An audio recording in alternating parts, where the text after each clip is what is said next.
Joko Crazy Rich Grobogan yang bangun jalan senilai 2,8 miliar kaget namanya viral.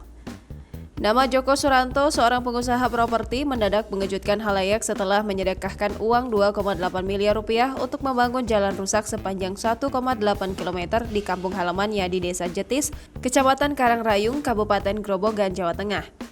Jalan kabupaten di bawah pengelolaan Dinas PUPR Grobogan itu terpaksa ia perbaiki dengan anggaran dari kantong pribadi lantaran sudah puluhan tahun diajukan tak kunjung direspon. Jalan yang melintasi 3 desa, Telawah, Jetis, dan Nampu, digarap dengan betonisasi sejak awal Ramadan hingga target rampung sebelum Idul Fitri 2022. Berdasarkan pantauan Kompas.com pada Sabtu 16 April 2022 pagi, betonisasi dengan lebar 4,5 meter tersebut progresnya sudah 95%. Masyarakat pun antusias bersiap menyambut mulusnya akses jalan yang menghubungkan dengan Kabupaten Boyolali tersebut. Joko, sapaan Joko Suranto, mengaku kaget ketika langkah baik yang tidak ia publikasikan tersebut malah viral di media sosial.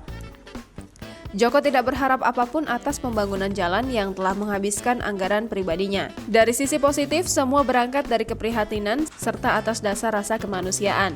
Sisanya sedikit amarah karena lamanya kerusakan jalan tidak juga mendapat sentuhan dan perhatian dari pemerintah. Joko menyebutkan bahwa upaya perbaikan jalan memang sudah sepantasnya ia wujudkan lantaran ia diberi kesempatan memiliki rezeki yang lebih. Penuturan kakak kandung Joko selaku Kepala Desa Jetis, Suharnanik, yang menyebut bahwa adik kandungnya tersebut sudah terbiasa bersedekah kembali membuat Joko kikuk. Saat ditanya apakah benar Joko sebelumnya sudah pernah memperbaiki kerusakan jalan serupa di wilayah Jawa Barat dengan kantong pribadinya, termasuk mendanai pembangunan puluhan masjid di Jawa Barat, ia mengamini. Namun ia tidak ingin diulas lebih dalam.